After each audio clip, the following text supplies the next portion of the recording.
चौथी विधा जो है वो है आदर्श बदला, जो सुदर्शन जी ने लिखी हुई है। ये विधा जो है वो विधा कहानी है। ये क्या है? आदर्श बदला, ये कहानी है, क्योंकि भारतीय साहित्य की बहुत पुरानी ये विधा है। और इस कहानी को हमारे सामने सुदर्शन जी ने रखा हुआ है। सबसे पहले लेखक का जो परिचय है उसमें देखते हैं कि सुदर्शन जी का जन्म जो है वह 29 मई 1895 में सियालकोट में हुआ।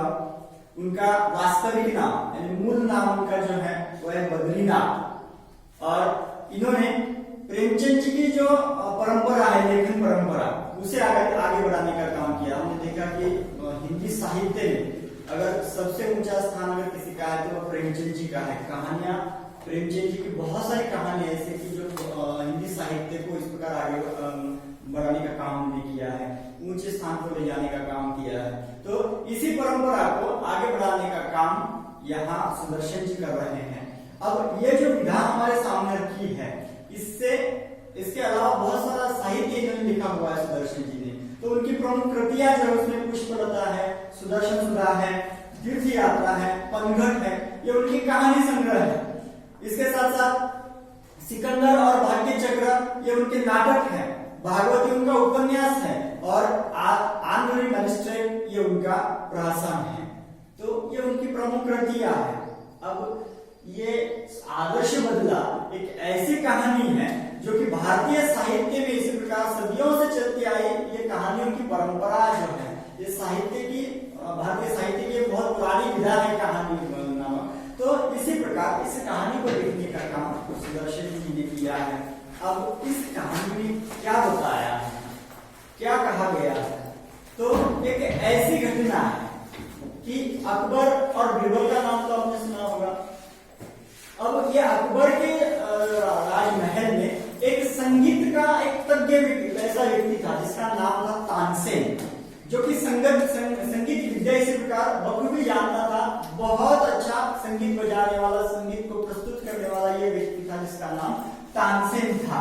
और इस तानसेन को लेकर ये कहानी बताई गई है। क्या है ऐसा इस कहानी में? तो एक छोटा सा साधु है और एक साधु इसी प्रकार अपने साधु संतों के साथ मिलकर इस अकबर के नगरी में चला जाता है, आगरा की नगरी में चला जाता है। जिस नगरी में एक ऐसा नियम बनाया गया था कि वो नियम ऐसा था कि जो भी संगीत विद्या यानी गीत गाने वाला व्यक्ति जो है वह अगर आगरा में गीत गाते हुए आता है तो उसे गीत गाने से पहले तानसेन से उसका मुकाबला उसे करना होता था।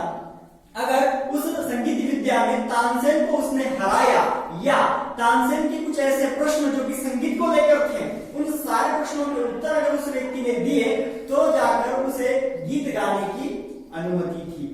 ये अब यहाँ पर अगर वह साधु संत जी या कोई भी व्यक्ति ऐसा हो जो कि गीत नहीं गा सका या तानसेन जी के प्रश्नों के सवालों के जवाब नहीं दे सका तो उसे मृत्यु दंड दिया जाता था। ऐसी कठोर या क्रूरता का नियम जो है वो तानसेन और अकबर जी ने बनाया हुआ था। तो इसका एक जैसे इस प्रकार एक साधु उस आगरा में आ जाता है तो वह साधु इसी प्रकार तानसेन के प्रश्नों के जवाब नहीं दे पाता, उत्तर नहीं दे पाता, और इसी कारण तानसेन उसे अपनी क्रूरता का दर्शन वहां पे कराता है और उसे मृत्यु दंड इसी प्रकार दे देता है। अब उस व्यक्ति का जो बेटा है जिसका नाम बैजू है, वो बैजू आगे जाकर इस प्रकार संगीत विद्या को आत्मसात करता है और उस संगीत विद्या को आत्मसात करते हुए वो अपने पिताजी की मृत्यु का बदला लेना चाहता था।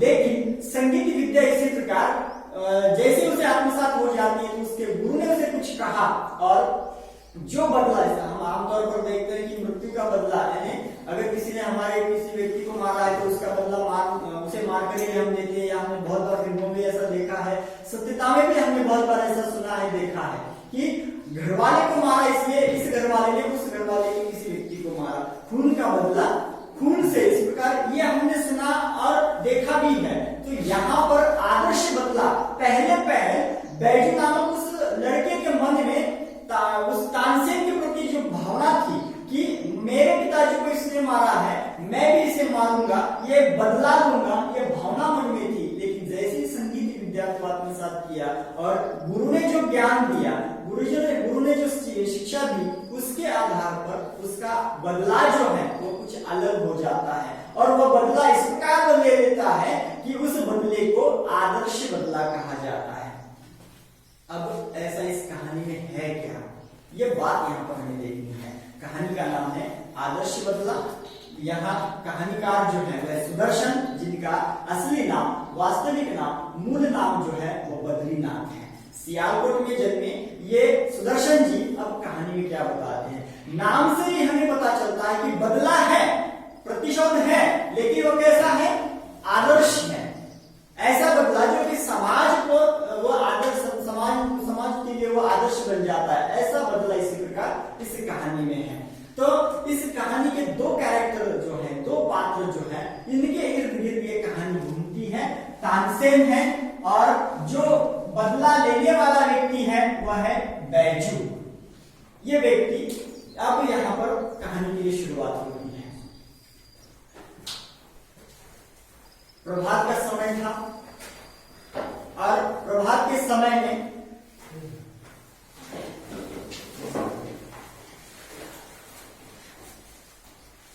सुबह का वातावरण है। प्रभात का मतलब सुबह का, प्रातःकाल का वातावरण है और प्रातःकाल के वातावरण में हम सुबह देखते हैं जैसे सूरज की किरणें आ जाती हैं जो कि प्रसन्न कर देती है। ऐसा पूरा वातावरण है जो कि इस प्रकार 12 घंटे की अंधेरी रात को इस प्रकार वह पलट कर ये सूरज की किरणें जो है वो धरती पर आ जाती है, चारों ओर उजाला हो जाता है। उजाले की वजह से सभी लोग प्रसन्न, सुबह सभी के चेहरे प्रसन्न हमें दिखाई देते हैं। ऐसा वातावरण है आगरे शहर का और इस आगरे शहर में ऐसा प्रसन्न वातावरण है और कुछ ही घंटों में इस प्रकार क्या हो जाता है कि आगरे शहर में एक साधु की मंडली आ जाती है। साधु संतों का एक डेरा आ जाता है, समूह आ जाता है उस आगरे में और वह आते हुए सारे जो साधु संत हैं वो क्या कर रहे हैं, गीत गुनगुना रहे हैं, गीत गा रहे हैं और गीत ऐसा गा रहे हैं कि सारे लोगों का ध्यान उनकी ओर आकर्षित हो जाता है। एक दूसरे का सुर ताल जो है उसमें लय नहीं है, उसमें इस प्रकार जो उनका सुर है उसमें कोई ताल या सुर या ताल नहीं है, लेकिन वो सारे जो साधु संत हैं वो लोग गीत गा रहे हैं। आगरा शहर के सभी निवासियों को ये बात मालूम है, ये नियम मालूम है कि तानसेन और अकबर जी ने जो नियम बनाया है कि आगरा शहर में अगर गीत आपको गाना है तो क्या करना होगा कि तानसेन के सवालों का जवाब देना होगा। तानसेन के साथ संगीत का एक मुकाबला करना होगा, तब जाकर वह तानसेन से अनुमति देंगे कि तुम्हें गीत गाना है या नहीं गाना है। अगर उनके अनुमति से पहले अगर कोई गीत गाता है तो उसे दंडित किया जा सकता है, मृत्यु दंड दिया जा सकता है। ये नियम पूरे आगरा वासियों को मालूम था, लेकिन आगरा शहर में आए हुए इन साधु संतों को मालूम नहीं था। सुबह इसी प्रकार वह आकर गीत गाने लगे। गीत इसी प्रकार का है कि वो भगवान को स्मरण करने के लिए कहते, सुमर भगवान को, मूर्ख मत खाली छोड़ इस मन को। क्या है कि अपने मन को ऐसा खाली मत छोड़ो, भगवान का स्मरण करते रहो। ऐसा कुछ गीत वो गाते हुए आगरा शहर से गुजर रहे हैं। जैसे जैसे वो साधु संत रास्ते से आगे बढ़ रहे हैं, सारे आगरावासी लोग जो है उनकी तरफ देख रहे हैं कि इनको पता नहीं है क्या तानसेन की जो तानसेन का जो नियम है उन्हें पता नहीं है शायद, और ये मृत्यु के मुंह में आ गए हैं। ऐसा आगरावासी इसी प्रकार उन लोगों के, उन साधु संतों की ओर देखकर कह रहे हैं। अब उन साधुओं को तो पता नहीं था कि आगरा शहर का नियम क्या है, तानसेन जी का नियम क्या है, अकबर जी और तानसेन ने जो मिलकर बनाया हुआ जो नियम है वो क्या है, इन साधु संतों को मालूम नहीं था। लेकिन इसीलिए शायद वह ऐसे गीत गाते हुए आगरा शहर के रास्तों से आगे बढ़ रहे हैं। अचानक जैसे ही साधु संतों के इन गीतों की आवाज जो है, वो गीतों की आवाज अकबर जी के सिपाहियों के कानों में जाती है, कानों पे पड़ती है, तो वो सारे सिपाही जो है वो हथियार लेकर इन्हें पकड़ने के लिए इसी प्रकार बाहर आ जाते हैं और इन सारे साधु संतों को पकड़कर कहां ले जाते हैं, अकबर जी के इसी प्रकार दरबार में ले जाते हैं। वहां उन्हें बताया जाता है कि यहाँ एक नियम है आगरा में। कौन सा नियम है? जो कि अकबर जी और तानसेन जी ने बनाया है कि संगीत क्षेत्र में अगर कोई व्यक्ति गीत गाना चाहता है या आगरा शहर में गीत गुनगुनाता है तो उससे पहले तानसेन से उसे मुकाबला करना होगा या तानसेन के कुछ सवालों के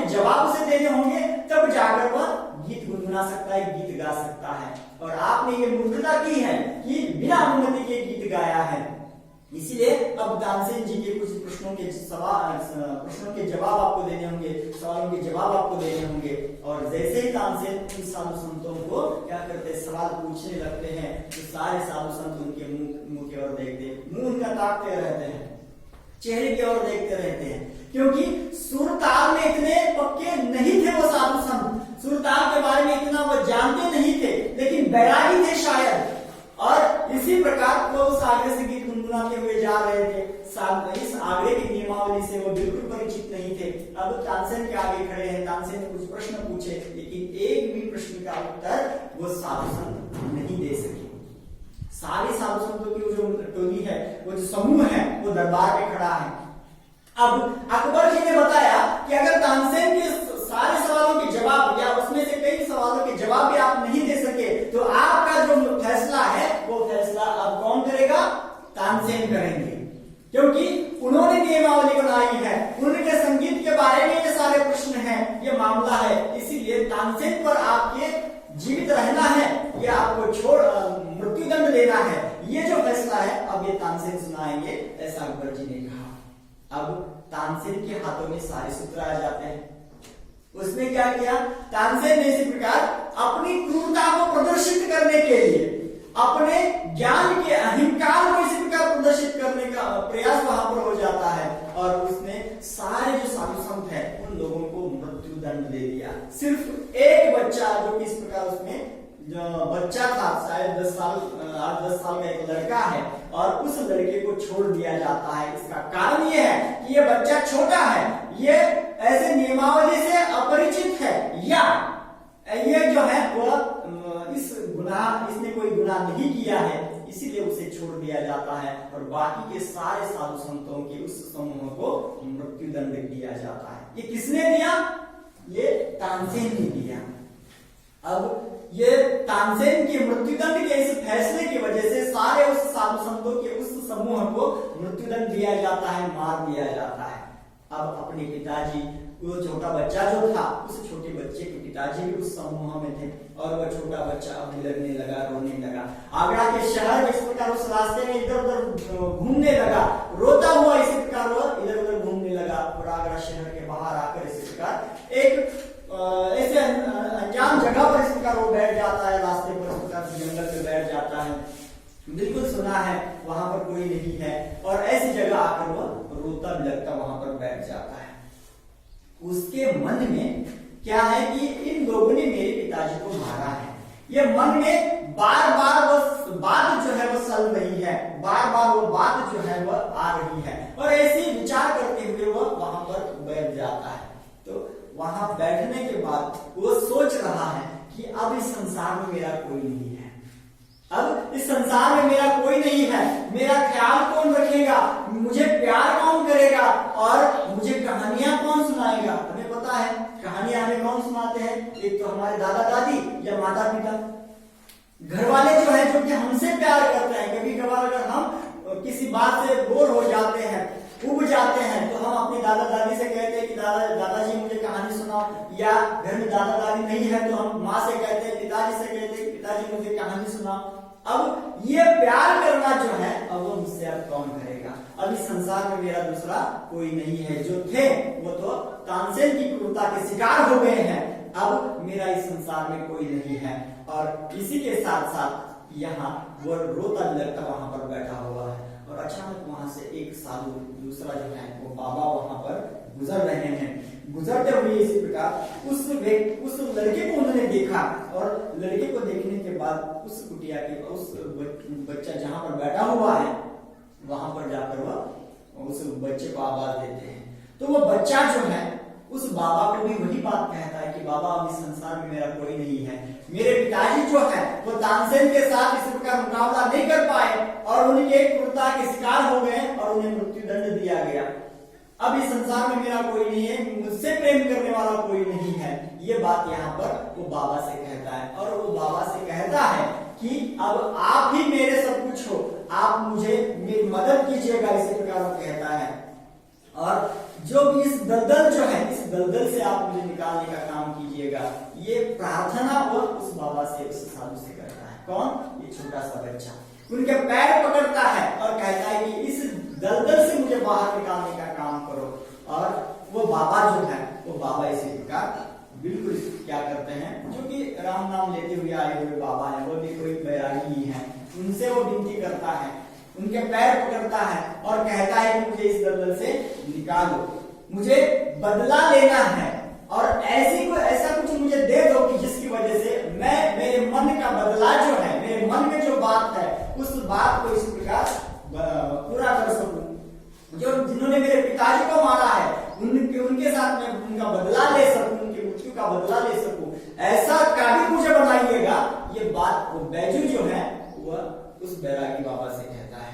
तो बैरागी बाबा जो है उन्होंने उसकी सारी बातें सुनी। सुनने के बाद उस पर दया आई, बाबा को उस बच्चे पर दया आई और उन्होंने कहा कि अगर तुम बदला लेना चाहते हो या तुम काबिल बनना चाहते हो तो तुम्हें बहुत कठिनता का सामना करना पड़ेगा, संघर्ष करना पड़ेगा, बहुत तपस्या करनी होगी और बहुत साल तुम्हें ये ज्ञान हासिल करने के लिए प्रयास करना होगा, मेहनत करनी होगी। तो बैजू ने कहा कि बाबा मैं सब कुछ करने के लिए तैयार हूं, लेकिन मुझे इस काबिल बनाइएगा कि जो मेरे मन में बात है उस बात को मैं पूरा कर सकूं। और बाबा ने कहा ठीक है, अगर तुम प्रयास करोगे, अगर तुम मेहनत करोगे तो बिल्कुल इसी प्रकार इस काबिल तुम बनोगे। और उस दिन से लेकर ये बैजू नामक जो छोटा सा बालक है, जो लड़का है, वह उस बैरागी बाबा के साथ रहने लगा। बैरागी बाबा ने धीरे धीरे उसे संगीत का ज्ञान देना शुरू कर दिया और इस काबिल बनाया कि वह बिल्कुल एक बहुत सुताल वाला संगीतज्ञ बन गया। अब यहाँ पर 12 साल के बाद की तपस्या के बाद वो जो लड़का है वो अब क्या बना, एक संगीत का ज्ञानी बना, संगीत विद्या का तज्ञ बना। और एक दिन ऐसा हुआ कि 12 साल के बाद वो पूरा संगीत का तज्ञ बनने के बाद वह फिर एक बार आगरा में चला है। अब आगरा में आने से पहले बाबा बैरागी बाबा जो है, उस बैरागी बाबा की इसी प्रकार उन्होंने जो पैर पकड़े उनके आशीर्वाद लेना चाहा और आशीर्वाद के बदले इसी प्रकार उसने कहा कि बाबा अब मैं उस काबिल बना कि नहीं बना। तो बाबा ने कहा हाँ तुम उस काबिल बने हो। तो उस वक्त उस बैरागी बाबा ने उसे एक बात कही, क्या कही कि ये जो संगीत की विद्या मैंने तुम्हें दी है, ये संगीत की विद्या का दुरुपयोग तुम नहीं करोगे, किसी को हानि पहुंचाने के लिए इसका उपयोग तुम नहीं करोगे। ये वचन जो है, ये वचन किसने लिया, उस बैरागी बाबा ने वचन ले लिया। और बैरागी बाबा ने वचन ले लिया,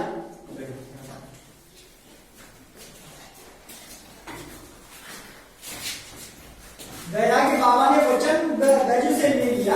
कौन सा वचन कि मैंने तुम्हें जो संगीत का ये संगीत की विद्या जो मैंने तुम्हें दी है, इस संगीत की विद्या का तुम दुरुपयोग नहीं करोगे, किसी को हानि पहुंचाने के लिए इसका उपयोग नहीं करोगे, इस्तेमाल नहीं करोगे। और ऐसा कहने के बाद अब गुरु ने ऐसा कहा है कि अब इस विद्या जो संगीत की जो विद्या है, इस विद्या का दुरुपयोग या किसी को हानि पहुंचाने के लिए नहीं करना है। ये क्या किया, वचन ले लिया बैरागी बाबा ने बैजू से। अब देखिएगा 12 साल जिस काम के लिए तपस्या की बैजू ने, वो क्या करना चाहता था, वो बदला लेना चाहता था। किस बात का बदला लेना चाहता था, अपने पिताजी की मृत्यु का बदला वो तानसेन से लेना चाहता था। अकबर से इसी प्रकार, या जो आगरावासी हैं उनसे इसी प्रकार वो बदला लेना चाहता था कि जिन्होंने क्रूरता से मेरे पिताजी को मारा है, दंडित किया है। और इसीलिए उसने कड़ी मेहनत की 12 साल, और 12 साल मेहनत करने के बाद जो विद्या हासिल की है, उस विद्या जो संगीत विद्या है, उस विज्ञान से इस प्रकार क्या करना चाहता था, बदला लेना चाहता था तानसेन का। लेकिन गुरु ने बता दिया, बैरागी बाबा ने उससे वचन ले लिया कि जो विद्या मैंने तुम्हें दी है उसका तुम किसी को हानि पहुंचाने के लिए इस्तेमाल नहीं करोगे। थोड़ी देर के लिए वह बिल्कुल इसका स्तब्ध रहा, जैसे उसका लहू सूख गया हो। लहू सूख गया हो इसका मतलब क्या है कि वह बिल्कुल ठंडा पड़ गया हो, शांत हो गया हो, क्योंकि जिसके लिए विद्या आत्मसात की है वो काम इसी प्रकार अब वो कर नहीं पाएगा। लेकिन गुरु ने कहा था, इसलिए शिष्य उसे नकार नहीं कर सका।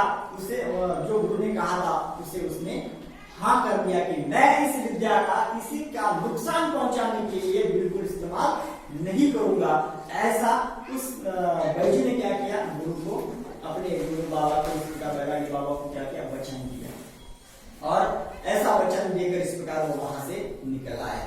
और घूमते घूमते इसी प्रकार एक दिन वह सुबह सुबह प्रातः काल में क्या किया, वह आगरा शहर में आ गया और ऐसा जो उसने सीखा था, जो संगीत उसने सीखा था, वो संगीत का थोड़ा सा नमूना इसी प्रकार उसने पेश किया। आगरा शहर में आकर वो गीत गुनगुनाने लगा। जैसे ही वो गीत गुनगुनाने लगा तो काम करने वाले जो सारे लोग हैं, आगरा वासी जो उसे देख रहे हैं, वो आगरा वासी इसी प्रकार जैसे कुछ साल पहले उन्होंने एक ऐसे ही साधु का समूह जो उस आगरा शहर में आया था, जो गीत गाते हुए, तो उस समूह को देखकर सारे आगरावासी ऐसा कह रहे थे कि अब ये मरने वाले हैं, इन्हें मृत्युदंड मिलने वाला है, क्योंकि तानसेन की बात इन्होंने नहीं सुनी, तानसेन के नियम को इन्होंने तोड़ा है। इसीलिए यहाँ पर वो कई साल पहले की बात जो है आगरावासियों को फिर एक बात ताजा हो गई।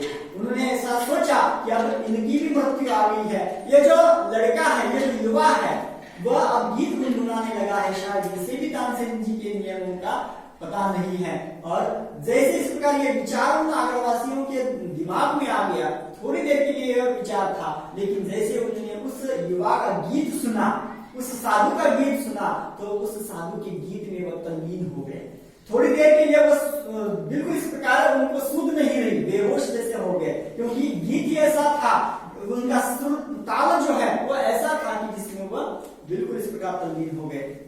अब थोड़ी देर के लिए आगरावासी भूल गए कि तानसेन का नियम क्या है, अकबर ने क्या नियम बनाया है, ये सारी बातें वो भूल गए। जो लोग उसे बताने आए थे कि गीत मत गाओ, तानसेन का ऐसा नियम है यहाँ पर, लेकिन जैसे ही वो उसके नजदीक आए तो उसके गीत को सुनकर वो बिल्कुल इस प्रकार बेहोश हो गए। जैसे बिहारी जी का एक दोहा है, लाली तेरे लाल की जित देखूं तो लाल, लाली देखन मैं गई, मैं भी हो गई लाली लाल। यानी भगवान श्री कृष्ण को देखने के लिए जाने वाले कि जो लोग हैं, भगवान श्री कृष्ण कैसे हैं, वो देखने के लिए जाने वाले हर एक व्यक्ति जो है उनके रंग रूप में क्या हो जाता है, तल्लीन हो जाता है, एक रूप हो जाता है। वही बात यहाँ पर हो गई है कि बैजू जो गीत गा रहा था, उस गीत को सुनते सुनते सारे आगरावासी जो है वह उस गीत में तल्लीन हो गए।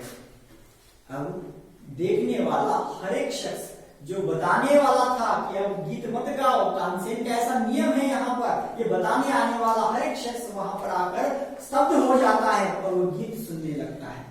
ऐसा सुरताल वाला गीत जो है वह यहाँ बैजू ने गाना शुरू कर दिया। धीरे धीरे वो आगे बढ़ता रहा, सारे आगरावासी उसके गीत में तल्लीन हो गए। अब ये आवाज जो है गीत की वह फिर एक